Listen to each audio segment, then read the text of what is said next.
Bon, monsieur Yves Fafourneau, maire de Vermonton, président de la Comcom Gergovie-Val d'Allier, qui est en train de s'agrandir. Et nous sommes donc sur ce plateau de Gergovie où des travaux sont engagés et dont vous êtes le maître d'ouvrage. Est-ce que vous pouvez nous expliquer quel est l'objectif que vous souhaitez atteindre avant qu'on regarde les travaux eux-mêmes ? L'objectif, il est parti depuis 2008, c'est-à-dire que la revalorisation, la restauration, la restructuration de la maison de Gergovie, qui avait, disons, connu ses lettres de noblesse pendant pas un certain temps, mais maintenant demande à avoir une évolution. Cette évolution, déjà, c'était pour le personnel qui était présent dans cette maison, cet office de tourisme, qui n'avait pas la structure adaptée pour travailler. Donc, effectivement, cette restructuration, c'était déjà de penser aux personnes qui travaillaient dedans, et bien sûr, au principal intéressé, le touriste qui vient et qui devait avoir une connaissance, et bien sûr toute l'agglomération clermontoise qui connaît la maison de Gergovie, qui connaissait la maison de Gergovie. Donc aujourd'hui, cette restructuration, c'est une extension de 900 mètres carrés. Ensuite, ce bâtiment était obsolète par rapport à, disons, la sécurité, l'installation l'hiver du personnel, le chauffage, donc tout était à revoir. Donc ce projet au départ, qui était un projet, disons, voulu par l'ancien conseiller général du canton de Vermonton, Jean-Pierre Descombats, que je salue au passage, de cette volonté qu'il a eue de travailler sur ce projet. Et aujourd'hui, voilà, on en est dans une phase, disons, peut-être voir enfin le jour en 2017. D'accord. Et alors, sur le développement touristique ou les aménagements touristiques de ce plateau, il y a toujours eu des projets de différentes natures. On est toujours entre deux pôles. Puis vous, ce que vous faites là, c'est quelque chose qui est entre les deux pour respecter à la fois le côté nature et le côté touristique. C'est venu, cette décision, elle est arrivée comment? C'est le résultat d'un processus un peu long quand même. Tout à fait. Le processus, c'est qu'il faut savoir que le plateau, les 96 hectares appartiennent à l'État. Oui. Sauf 1200 mètres carrés aujourd'hui qui appartiennent à la communauté de communes. La statue appartient à la commune de La Roche-Blanche, il ne faut pas le perdre de vue, donc avec le parking. Donc tout ça fait qu'il y avait des partenaires à associer dans la réflexion. Je vous rejoins quand effectivement il y a des gens qui veulent préserver, et on comprend très bien, des institutions comme l'ADRA qui veulent préserver ce plateau avec l'archéologie, avec tout ce qui... Nous, c'est pas du tout, on n'a pas du tout l'intention d'œuvrer sur l'ensemble du plateau, mais de réfléchir avec ses partenaires sur l'aménagement global de ce plateau. C'est un élément très important dans l'économie touristique. Il a été quand même, disons, montré du doigt et même cité par le Conseil de développement, donc qui est très important sur l'agglomération, le Grand Clermont, Conseil de développement du Grand Clermont, qui a mis en avant que cette structure, cet emplacement, ce lieu, devait avoir une notoriété plus qu'il n'a aujourd'hui. Nous sommes sur une proximité de la 75, on a tout intérêt à développer ce tourisme et ce secteur-là. Alors, effectivement, il faut qu'on soit très attentif, il faut préserver le milieu des îlets par rapport à ce plateau, ce 360 sur la vue sur Clermont, sur le sud, partout. Donc, effectivement, il faut préserver. Mais l'outil qui est derrière, c'est un outil communautaire dans un premier temps, et la réflexion avec les partenaires, départements, régions, nouvelles régions, bien sûr, met en avant qu'il y a un potentiel énorme à faire évoluer. Mais évoluer ne veut pas dire aujourd'hui tout détruire et en faire un parc de Walt Disney. C'est pas du tout ça. S'il y en a qui s'imaginent ça, c'est pas du tout ça. C'est bien de développer ce qu'il y a et d'exploiter. On sait que le vent, c'est une fête.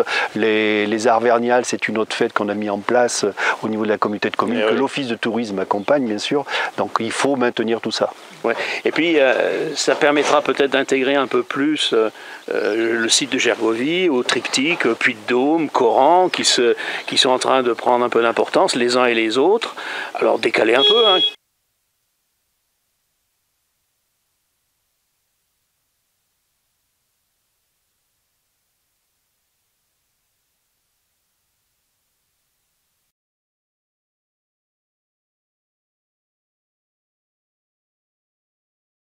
Maintenant qu'on est à l'intérieur, tu vas pouvoir nous préciser un petit peu les espaces qui sont là, 1200 mètres carrés je crois, et l'organisation qui est envisagée à l'intérieur. Là on est sur le niveau puisqu'il y a un niveau zéro, c'est la terrasse, c'est l'ancien lieu, engazonnement et tout, le départ de l'ascenseur, puisqu'il y aura un ascenseur pour arriver à ce niveau-là.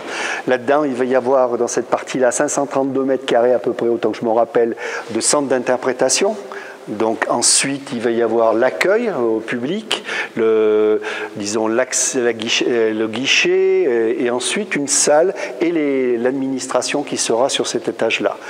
Il y a un -1, le -1, donc on va retrouver les commodités, on va retrouver la salle, le sac de repas, le tiers-sac pour les groupes, les quarts, les choses comme ça, une petite salle de réunion supplémentaire, la muséographie qui sera sur cet étage-là, voilà. Et bien sûr, le clou, c'est la salle de projection de la reconstitution de la bataille de Gergovie, voilà.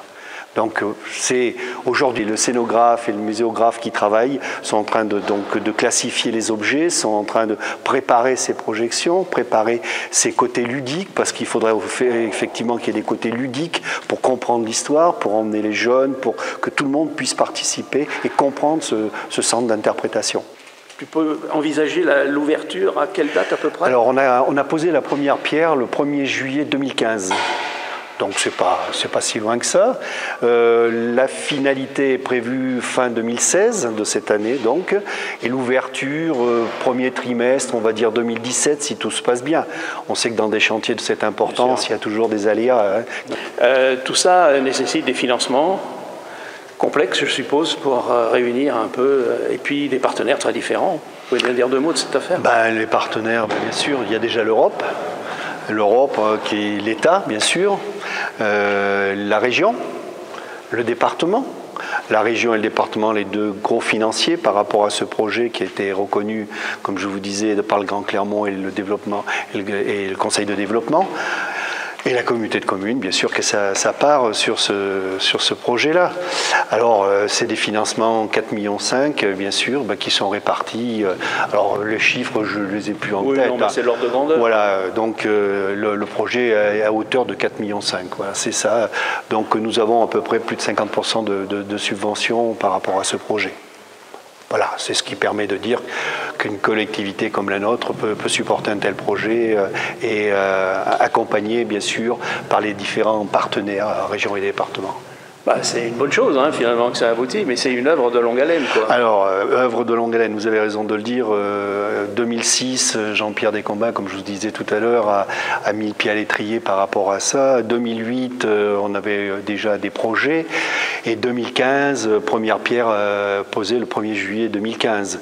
Donc, finalité, normalement, fin de cette année 2016 et ouverture début 2017. Voilà, si tout se passe bien. Donc ça, c'est quand même un projet touristique qui s'inscrit dans un contexte local, régional important. Comment, tu vois, la mise en œuvre de cette complémentarité avec à la fois le tourisme clermontois, le tourisme du Puy-de-Dôme, le tourisme de passage, l'autoroute, comment on peut imaginer toute cette mise en œuvre de toutes ces complémentarités pour pas que ça reste quelque chose d'isolé? Parce que c'est pas réservé aux locaux, c'est pas du loisir uniquement, c'est quand même du tourisme, donc avec des gens qui n'habitent pas la région et qui viennent ici. Alors, il est vrai que ce projet, on parlait toujours d'économie parallèle dans le tourisme, mais moi aujourd'hui, c'est plus de l'économie parallèle, c'est de pleine économie le tourisme. On a un axe majeur, comme je disais tout à l'heure, qui est la 75. Il faut attirer l'attention par rapport à des lieux emblématiques comme le plateau de Gergovie. On entend parler d'Alésia, on entend aussi parler de Gergovie, mais Gergovie, c'est quand même la victoire, c'est quand même sur les Romains, Vercingétorix sur les Romains. Donc tout ça, faut à insister là-dessus. Ensuite, comment développer? On est accompagné dans le cadre du Grand Clermont pour Gergovie. On est reconnu par la région sur ce lieu. Donc aujourd'hui, il faut que les partenaires, on s'associe dans la construction d'une gestion collégiale. Gestion collégiale, c'est ce que je disais tout à l'heure. Comment va-t-on la mettre en place? Pour le moment, on est dans cette étude, dans cette perspective. Vous l'avez très bien dit tout à l'heure. Il y a le zoo, le musée de la céramique à Blezou. Il y a à proximité proximité des recherches comme Coran, il y a pas loin d'ici, face à nous, Gandol. Donc tout ça, ça va être, disons, il faut que ça s'affine, ça se construise. Il faut que ça soit orchestré. Voilà, il faut que ça soit orchestré. Donc c'est la démarche d'aujourd'hui. La démarche, c'est de dire, voilà, quelle gestion allons-nous faire et comment mettre en valeur cet équipement emblématique qui est le plateau de Gergovie, un des premiers éléments du territoire est connu quand même au niveau de la France et au-delà de la France, puisqu'on peut parler de la bataille de Gergovie. Donc il faut que l'on insiste là-dessus. On fera un volet donc, quand les fouilles vont recommencer cet été, donc ça sera le 3e volet. Mais il y a un autre élément touristique sur ce plateau, qui est le restaurant qui est juste à côté. Est-ce qu'il y a comment vous voyez la complémentarité entre ce restaurant, ce site? Est-ce qu'il y a une démarche commune? Est-ce qu'il y a... Oui, alors ça a été notre problématique quand le restaurant s'est vendu, d'avoir, disons, un partenaire ou d'avoir une personne qui nous entende, qui nous écoute. Et aujourd'hui, le restaurateur est quelqu'un qui veut participer, il a très bien compris, nous aussi, qu'on avait besoin de lui, lui a besoin de nous pour travailler. Et il développe, il a entrepris des travaux, il en a refait là, récemment, me semble-t-il, des travaux disons, d'aménagement de son restaurant, puisque nous, effectivement, on n'aura pas de restauration, simplement des mises à disposition de salles pour tirer, comme on dit, tirer du sac le petit repas. Et lui sera un complément. Donc on est en étroite collaboration, en étroite relation dans le cadre de ce qui est en train de se passer aujourd'hui. D'accord. Donc il y aura les deux pôles finalement qui vont se compléter l'un à l'autre et se renvoyer un peu... Ah ben l'ascenseur. Pour le moment, au niveau national, effectivement, la réflexion est en cours, mais on n'a pas cité qui que ce soit. On a des réflexions qui ont eu lieu déjà par rapport à l'archéologie, aux fouilles, et ça, vous allez le rencontrer avec des grands archéologues sur le plateau. Par contre, sur le plan local, oui, on a réfléchi, on a pris contact, on a déjà fait venir les médias sur le plateau, et on espère bien, donc, incessamment sous peu, travailler sur ce développement de la communication pour que justement il y ait résonance de ce que l'on est en train de mettre en place. Il ne faut pas aller trop vite parce qu'aujourd'hui les gens souhaiteraient, disons, viendraient sur les lieux mais ne verraient pas l'importance du chantier parce que vous voyez bien, vous étiez à l'extérieur et quand on rentre dans les locaux, c'est totalement différent. On voit le volume, on voit la superficie qui est, disons, à notre disponibilité. Moi, je pense que c'est quelque chose de nouveau qui va plaire. Après, on travaille avec un scénographe qui vient de Paris avec une muséographe et qui vont nous apporter beaucoup de choses, mais toujours pareil, c'est le financement derrière. Ça, c'est faire fonctionner. Alors, ça va être la difficulté, c'est de trouver le bon fonctionnement et la bonne gestion. Voilà. Des ouvertures, des trucs comme ça. Voilà, normalement, il faut que ça soit ouvert de 11 mois sur 12, quoi, pratiquement, la période d'hiver pour considérer. Alors, par contre, oui, ce que l'on a l'intention de faire, c'est d'ouvrir aussi à des, comment on appelle ça, des réunions, des conférences, des choses comme ça. C'est-à-dire que des personnes viendront chercher ou apporter, par exemple, les archéologues pourront se réunir dans une salle et faire des réunions de travail. Voilà. Donc on aura une salle appropriée pour ça. D'accord. Voilà. J'ai simplement l'envie que la collectivité puisse avoir un outil qui réponde au tourisme. Et c'en est un, avec bien sûr la fusion où on retrouvera le pôle aquatique à Eda, c'en est un sur Saulzay où il y a au niveau touristique de ski, d'été, d'hiver et de l'été de la balade. Il y a les bois de la Comté. On va avoir tout un panel touristique qui va être important. Et ça fait partie de l'élément. Là, on retrouve bien la sagesse d'Yves Facorny.